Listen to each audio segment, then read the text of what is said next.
Hello guys, what's up? So in this quick video I'm going to show you how you can get this banana filter on Snapchat. So this is the filter. Let me remove this first.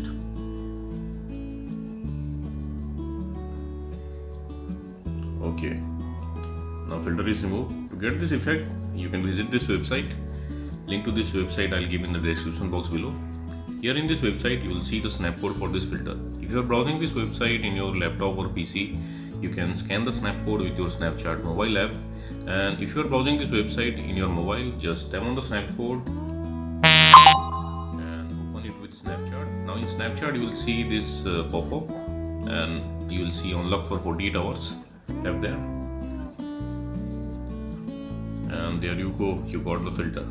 So that's it guys. Likewise you can get this filter and use this filter on Snapchat. So thanks for watching the video guys. See you in the next video.